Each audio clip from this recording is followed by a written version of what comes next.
Good morning students. हम लोग respiration के बारे में अध्ययन कर रहे थे। जैसा कि आपको पता है कि ऑक्सीजन की उपस्थिति और अनुपस्थिति में जटिल कार्बनिक पदार्थों के ऑक्सीजन द्वारा ऑक्सीकरण द्वारा जो ऊर्जा की विमुक्ति होती है उसे हम रेस्पिरेशन कहते हैं। रेस्पिरेशन की संपूर्ण प्रक्रिया को हम 3 भागों में विभाजित करते हैं: ग्लाइकोलाइसिस, क्रेब्स साइकिल और ईटीएस। इसमें से ग्लाइकोलाइसिस के बारे में हम लोग पहले अध्ययन कर चुके हैं। तो जैसा कि आप जानते हो कि जो ग्लाइकोलाइसिस की जो प्रक्रिया होती है, ग्लाइकोलाइसिस की प्रक्रिया के अंदर जो एंड में हम लोगों ने पहले अध्ययन किया था, पायरुविक एसिड का निर्माण होता है। पायरुविक एसिड के 2 मॉलिक्यूल का निर्माण होता है। तो जो पायरुविक एसिड ग्लाइकोलाइसिस के दौरान ग्लाइकोलाइसिस का रिजल्ट है या एंड प्रोडक्ट है, जिसे हम ईएमपी पाथवे भी कहते हैं। तो पायरुविक अम्ल का आगामी जो विघटन है या उसका जो मेटाबॉलिज्म है वो ऑक्सीजन की उपस्थिति और अनुपस्थिति पर निर्भर करता है। तो हम आज क्रेब्स साइकिल के बारे में मुख्य रूप से अध्ययन करेंगे। इससे पहले पायरुविक एसिड का एसिटाइल को एंजाइम ए में परिवर्तन होता है और ये जो प्रक्रिया होती है ये साइटोप्लाज्म में ही होती है और माइटोकॉन्ड्रिया के अंदर क्रेब्स साइकिल है वो संपूर्ण होगा। तो ग्लाइकोलाइसिस का जो अंतिम उत्पाद है जिसे हम पायरुविक एसिड कहते हैं, उस पायरुविक एसिड का जो फेट, हमने टॉपिक लिया है फेट और पायरुविक एसिड, या जिसे हम पायरुविक अम्ल का भविष्य कह सकते हैं। तो ये किस जो अलग अलग प्रकार की जो कंडीशन होती है उसके ऊपर निर्भर करेगा। तो हम ये देख सकते हैं कि यहाँ पे पायरुविक एसिड को दिखा रखा है। आप ये देखेंगे कि एक तरफ हमने इथाइल अल्कोहल को दिखा रखा है, एक में लैक्टिक एसिड को दिखा रखा है, एक में कार्बन डाइऑक्साइड और जल को दिखा रखा है और एक में एलेनिन नामक अमीनो एसिड को दिखा रखा है।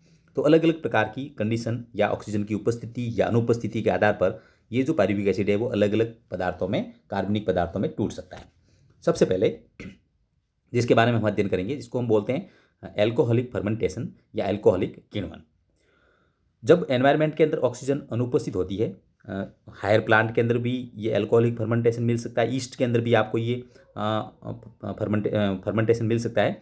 तो पायरुविक अम्ल है उसका अपूर्ण ऑक्सीकरण होता है। अपूर्ण ऑक्सीकरण का मतलब उसका पूर्ण कंप्लीट ऑक्सीडेशन वो नहीं होगा और उसके अपूर्ण ऑक्सीकरण के कारण जो एंड प्रोडक्ट है वो होगा इथाइल अल्कोहल का निर्माण होता है। तो ये जो इथाइल अल्कोहल का निर्माण होता है ये 2 स्टेप में होगा। सबसे पहले ये जो पायरुविक एसिड है सबसे पहले पायरुविक एसिड डीकार्बोक्सिलेज, यहाँ आप देखें कि एंजाइम का नाम लिख रखा है, और उसकी उपस्थिति में एसिटाल्डिहाइड में परिवर्तित हो जाएगा और कार्बन डाइऑक्साइड का निर्माण होता है। और सेकंड स्टेप में आपके पास जो एसिटाल्डिहाइड जो बना है और जो बना है वो एल्कोहलिक डिहाइड्रोजनेज एंजाइम की उपस्थिति में और NADH2 की उपस्थिति में इथाइल अल्कोहल के अंदर परिवर्तित हो जाएगा। ये फर्मेंटेशन, ये जो किण्वन की प्रक्रिया कब होगी? जब एनवायरनमेंट के अंदर ऑक्सीजन उपस्थित नहीं हो। तो इस प्रकार के रेस्पिरेशन को हम क्या बोलते हैं?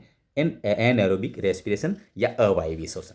दूसरी जो कंडीशन है कि कुछ ऐसे भी प्लांट होते हैं जो ऑक्सीजन की अपन ये कह सकते हैं कि जो पायरुविक अम्ल है वो लैक्टिक एसिड में भी बदल सकता है।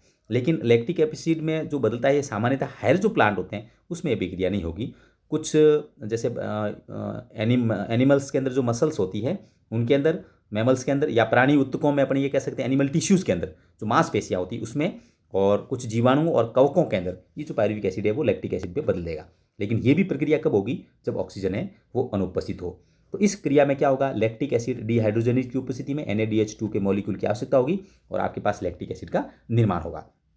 अभी दोनों अभिक्रियाएं जिसे हम एल्कोहलिक और लैक्टिक एसिड फर्मेंटेशन कहते हैं, क्योंकि पहले में एल्कोहल का निर्माण हुआ है और दूसरे में लैक्टिक एसिड का निर्माण हुआ है। तो ये पायरुविक अम्ल का जो अपघटन है वो ऑक्सीजन की अनुपस्थिति में हो रहा है, इसलिए हम इसे एनएरोबिक रेस्पिरेशन कहते हैं। तो अब ये कह सकते हैं कि ग्लूकोज से एल्कोहल या जो लैक्टिक एसिड जो बना है उसके निर्माण में केवल 2 ATP की शुद्ध प्राप्ति होती है, क्योंकि ग्लाइकोलाइसिस में हम लोगों ने देखा था कि NADH2 की प्राप्ति हुई थी। तो NADH2 जो अपने को प्राप्त हुआ था यहाँ पे इसका उपयोग हो गया।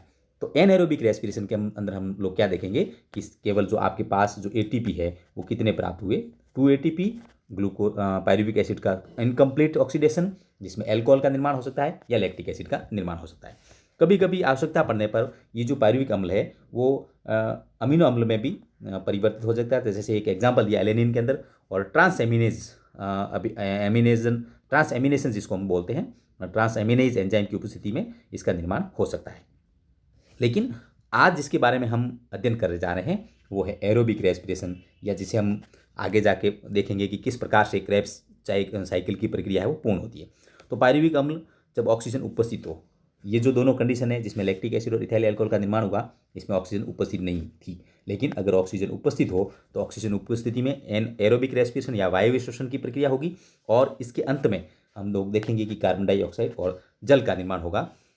ये पूरी प्रक्रिया माइटोकॉन्ड्रिया में क्रेब्स साइकिल के माध्यम से पूर्ण होती है, और इलेक्ट्रॉन ईटीएस के माध्यम से भी पूर्ण होगी, क्योंकि पूर्ण जो ऑक्सीकरण होगा इसमें दोनों सम्मिलित हैं। तो विस्तृत रूप से आज हम जिसका अध्ययन करने जा रहे हैं वो है क्रेब्स साइकिल। अब आपको ये ध्यान रखना है कि ग्लाइकोलाइसिस का अंतिम उत्पाद क्या था? पायरुविक अम्ल था, और ऑक्सीजन की उपस्थिति में क्रेब्स साइकिल से द्वारा इसका अपघटन होगा।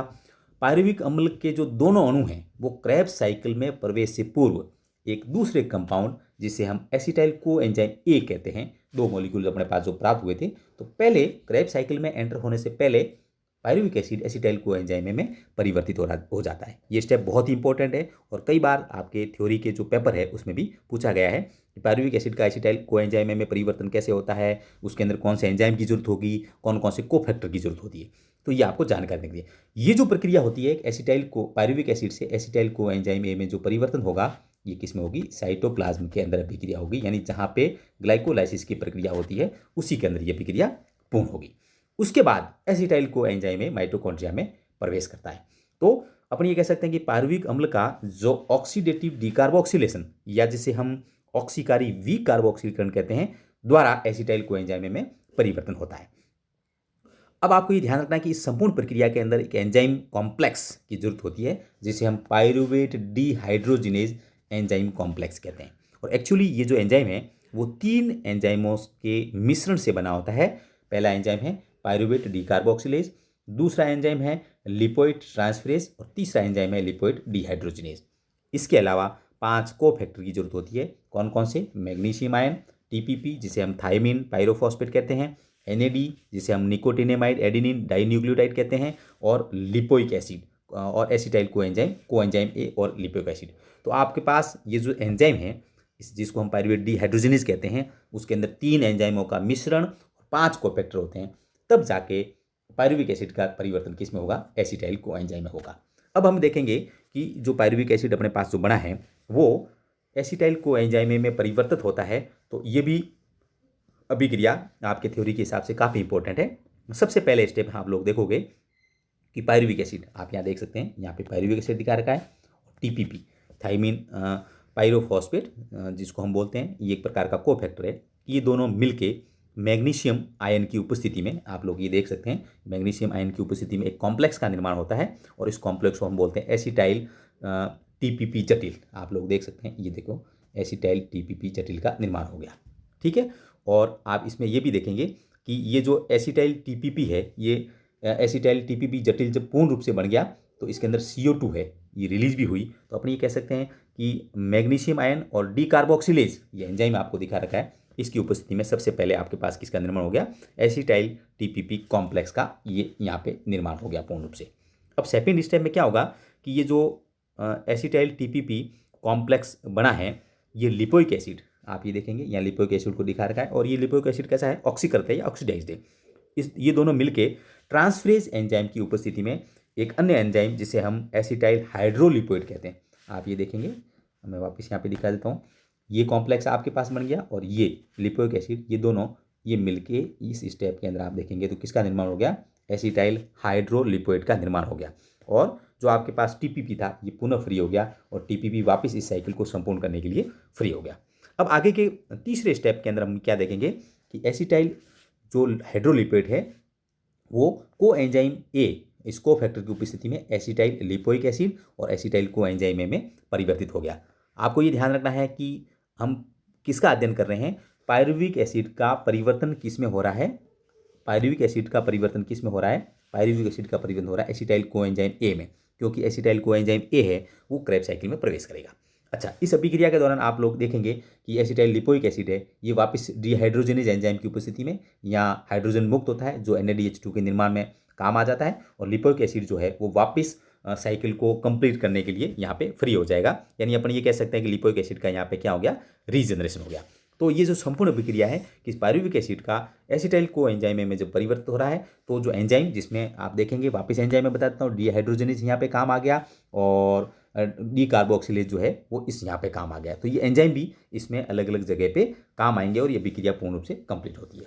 अब हम देखेंगे कि आपके पास जो एसिटाइल को एंजाइम ए बन गया, ये acetyl co enzyme A Krebs cycle में प्रवेश करेगा। तो क्रेब्स साइकिल के जो स्टेप है उसको हम धीरे धीरे अध्ययन करते हैं। आपके पास यहाँ देखेंगे एसिटाइल कोएंजाइम है, जिसके बारे में हम अध्ययन कर चुके हैं कि इसका निर्माण साइटोप्लाज्म में पायरुविक एसिड से हो चुका है। ये एसिटाइल कोएंजाइम है 2 कार्बन का कंपाउंड है और ये एसिटाइल कोएंजाइम है ऑक्जेलो एसिटिक एसिड OAA। अच्छा, ये कहाँ प्रवेश कर रहा है? माइटोकॉन्ड्रिया के अंदर प्रवेश करेगा।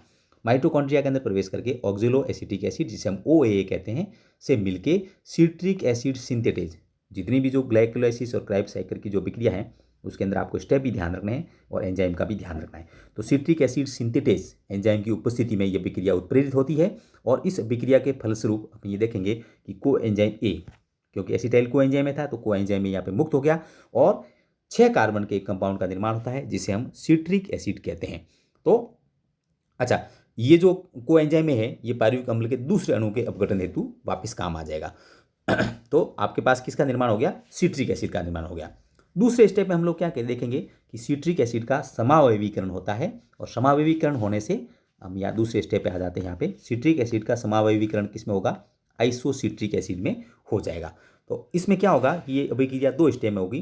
पहले स्टेप में जल अणु हैं वो विमुक्त हो रहे हैं, आप ये देखेंगे ये जल अणु। दूसरे स्टेप में जल अणु वापस इसमें जुड़ रहा है और एक ही एंजाइम जिसे हम एकोनिटेज कहते हैं उसकी उपस्थिति में यह अभिक्रिया पूर्ण हो जाती है। तो आप ये देखेंगे कि इसकी उपस्थिति में समावयवीकरण में सेकंड स्टेप के अंदर सिट्रिक एसिड किस में बदल गया?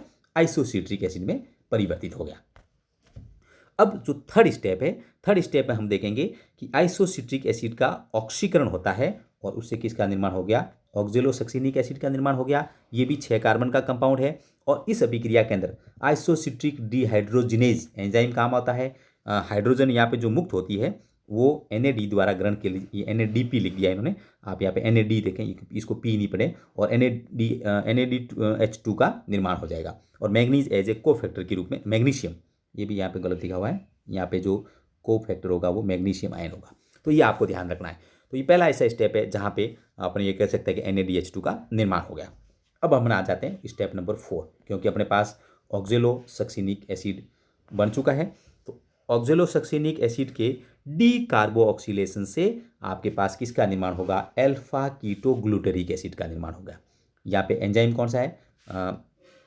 डी कार्बोऑक्सीलेज, कार्बन डाइऑक्साइड यहाँ पे मुक्त होगी और आपके पास अल्फा कीटोग्लूटरिक एसिड है। ये 5 कार्बन का कंपाउंड है। संपूर्ण क्रेब्स साइकिल की अभिक्रिया के अंदर एकमात्र 5 कार्बन युक्त जो मध्यवर्ती उत्पाद है वो कौन सा है? Alpha ketoglutaric acid. अब नेक्स्ट स्टेप में हम लोग क्या देखेंगे कि ये जो अल्फा कीटोग्लूटरिक एसिड है वो ऑक्सीकरण द्वारा, अल्फा कीटोग्लूटरिक आपके पास यहाँ है 5 कार्बन का कंपाउंड, ऑक्सीकरण द्वारा सक्सिनिक एसिड के अंदर परिवर्तित हो जाएगा। ये अभिक्रिया भी 2 चरण में पूरी हो रही है।